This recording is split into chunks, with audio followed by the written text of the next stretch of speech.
rocks. This is actually volcanic ash.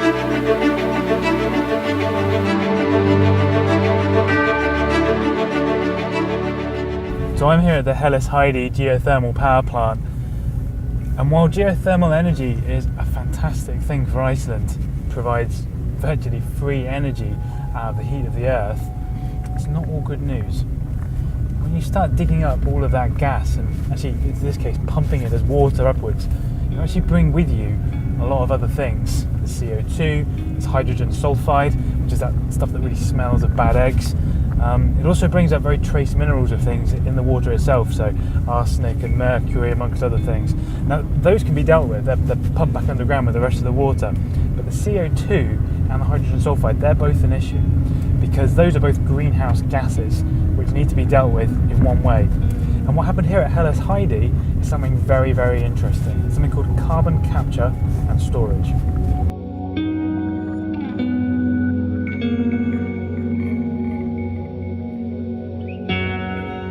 Normal carbon capture and storage works using a chemical called an amine, and the carbon dioxide is bubbled through this liquid chemical and eventually can be stored again as a gas, but separated from everything else.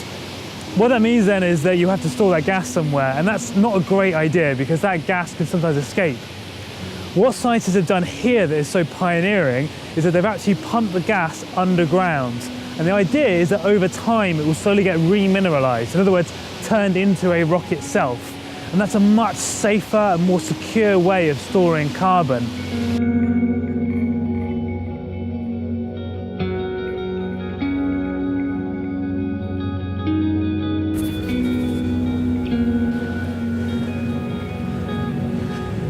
The key to this experiment was the ground upon which this Helis Heidi plant lies. Because it's a volcanic region, a lot of this rock is basalt.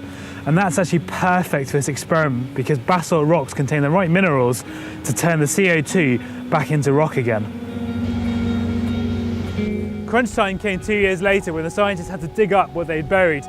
They used big drilling equipment to bring out cores of rock, and when they looked at them they found that not only some, but nearly all of the CO2 had been absorbed, had been remineralized. This has big implications elsewhere because they were just testing this here with 230 tons of CO2. The whole world produces thousands of millions of tons of CO2 each year. So technology like this could help us to find a way of dealing with that CO2 and mitigating the effects of climate change.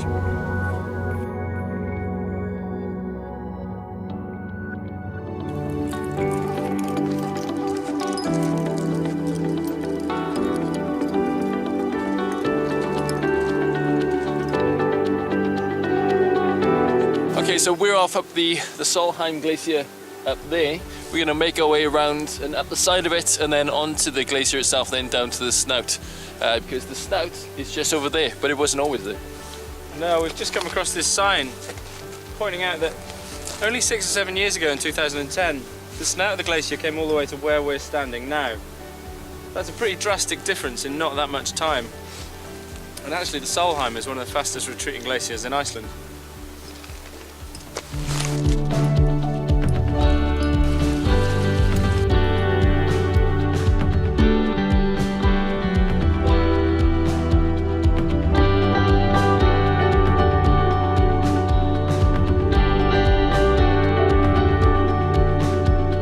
So we only really know the story of this glacier since around the 1930s. Since then it's had a massive period of growth quite a long way back, but now we're in a period of really quite rapid shrinkage. You can even see where the glacier used to sit out in the valley, where it has this really sudden change of gradient and the walls become a lot steeper and the rock looks a lot fresher. That's where this massive chunk of ice used to be barging its way down this valley, taking the sides with it as it went.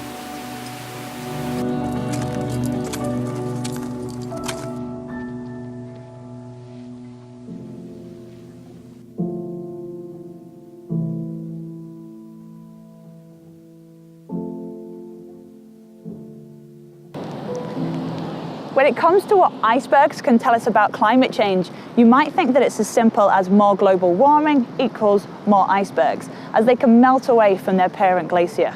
However, icebergs like these here can tell us so much more about climate change. They're mostly used to study what's known as ice shelf carving. Now, ice shelves are permanent floating sheets of ice that connect to landmass, and they can mostly be found hugging the shores of the Antarctica, but they can also be found in Greenland and in the Russian Arctic. Now, by studying the effect that climate change has on the melting of these ice shelves, we can look at how that influences glacial acceleration and that all-important sea level rise.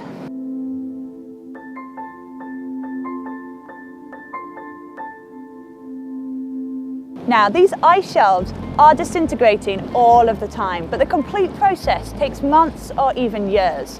What icebergs do is they give us an opportunity to investigate a similar process, but that happens over a shorter time frame. And mostly, scientists are trying to discover how this disintegration occurs. So whether it's due to surface pond melting or melting that happens right down at the base of the iceberg.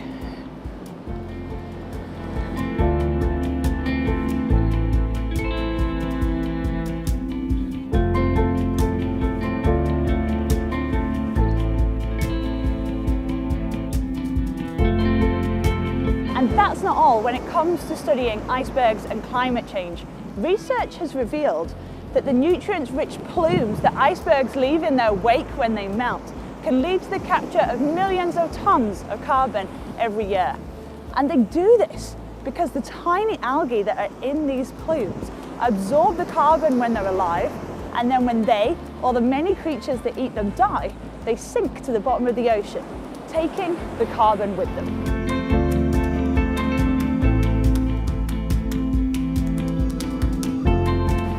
So although global warming does obviously lead to iceberg melting, on the flip side, iceberg melting is doing its own part to counteract global warming.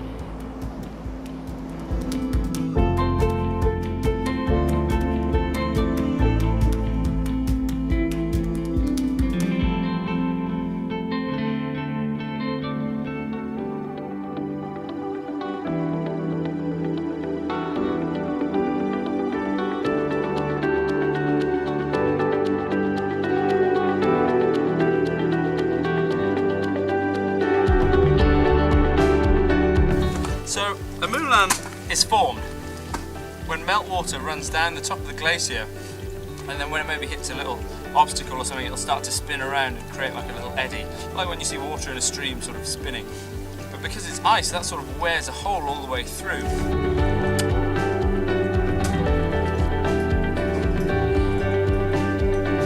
And these can help to accelerate the glacier's sort of movement down the valley. They can speed them up by providing this sort of layer of water as lubrication underneath. But they're kind of scary. So here we are in a bit of an ice cave, and just down in front of us here, don't worry mum, I am on a rope, is where it falls into the deep. We can get a little bit closer. I've got crampons on. So there it is. Just down there is where this ice cave makes its way even further down into the heart of the glacier.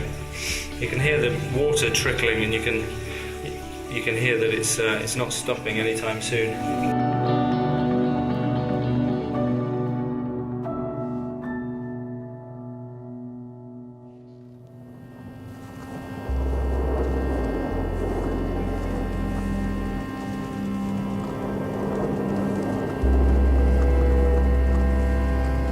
The face of our planet is changing. The world is warming up, and in the frozen landscapes of Iceland, climate change is having a surprising effect on its volcanoes.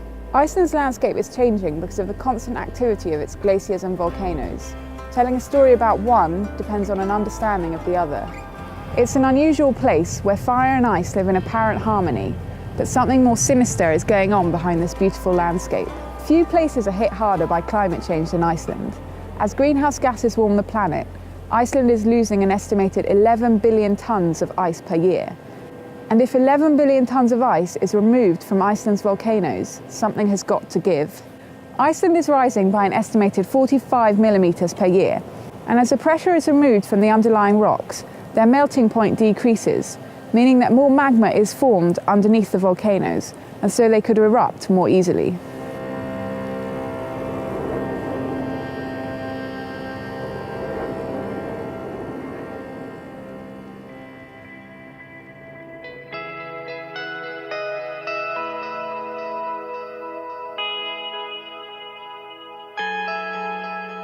With the consequences of global warming no longer an imminent threat, but a very present reality, government leaders and scientists alike are searching for solutions to try to combat climate change and reduce greenhouse gas emissions. But they need look no further than Iceland. Here we have not just an environmental success story, but an economic one. Throughout the 20th century, Iceland went through a huge period of transformation. Initially, it was one of the poorest countries in Europe, and it was dependent for energy upon peat and coal that had to be imported from overseas. But within the next 100 years, it had advanced to a country with a high standard of living, and it was nearly totally dependent on renewable resources. In 2014, 85% of Iceland's primary energy use was from renewable resources, and a huge 66% of this was from geothermal energy. Geothermal energy has only been around since 1904, when it was first produced in Italy, but it's Iceland who have really blazed the trail with this form of renewable energy ever since then. So what makes Iceland so ideal for geothermal energy, and how does it all work? Well, it's mainly down to its geologic location, right over a rift between two continental plates, and the mid-Atlantic ridge has formed an active volcano belt, stretching from the southwest to the northeast corner of Iceland. And it's this volcanic belt which causes upwelling of magma, which has been responsible for the creation of 32 high-temperature geothermal fields. These fields are basically just underwater reservoirs. Sometimes they're 1,000 metres deep under the Earth's crust, and they can reach temperatures well in excess of 200 degrees Celsius. They create immense thermal energy, and this thermal energy, either in the form of hot water or steam, can be used to turn turbines, which then generates electricity.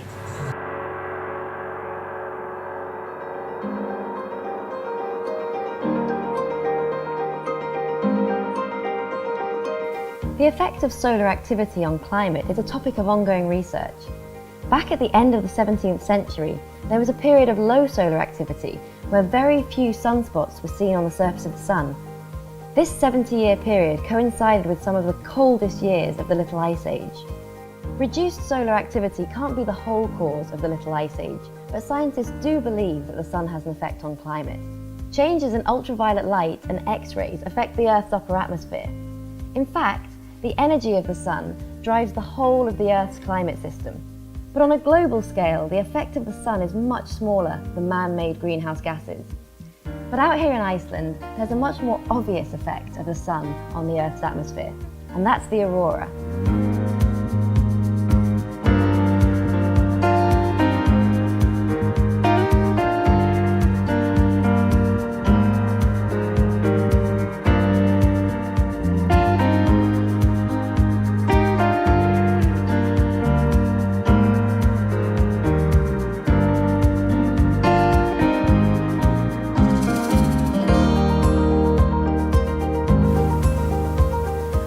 Travelling in Norway, I met a Sami reindeer herder who told me that they see more colours in the aurora when the weather is changing.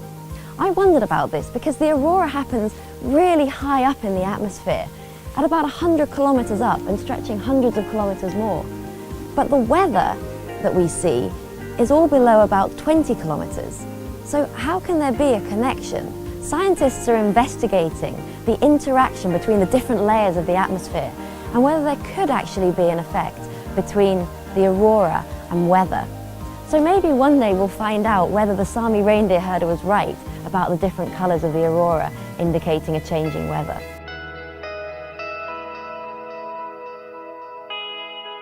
So I'm here at the Helis Heidi geothermal power plant in Iceland, and I think that if I go through this door, I should be able to see some of the turbines that are driven to produce the electricity. So let's go and take a look. Wow, you can certainly hear it. This power plant is actually the largest geothermal power plant in Iceland, and it's still in the top 10 largest in the world. It generates a colossal 303 megawatts of energy, which is pretty impressive. but it's because of where this energy actually comes from. So Helis Heidi is located on the Hengil volcano, but it's not just one volcanic system, it's actually three which interlink together, so we've got triple the energy going on. You wouldn't believe it to see it, but it only became operational as a power plant in 2006. Since then, they've done two really big stages of expansion, and they're looking now, this is what they're working on right here, not just to produce electricity, but to produce hot water as well.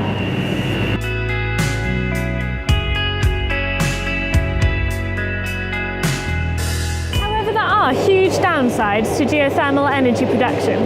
One of the major problems is that it releases harmful gases such as hydrogen sulfide. It's also incredibly expensive, and a company can lose a great deal of money if the geothermal energy which they're working in cools down, or if they inject too much water into the rocks, meaning that that area is no longer effective at producing high temperature geothermal energy. In addition, although geothermal energy works really well out here in Iceland, it can only ever be used in areas where there are tectonic activity like this. You can't easily transport geothermal energy in the same way that we can transport fossil fuels, such as coal. This means that although it might provide a small-scale solution to the problem of climate change, will it ever be applicable worldwide?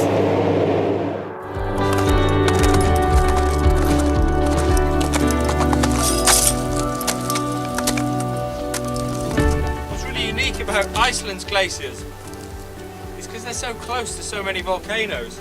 You find these sort of strata of volcanic ash, which has then been covered with another layer of ice and then just compacted, and it's sort of preserved in the middle.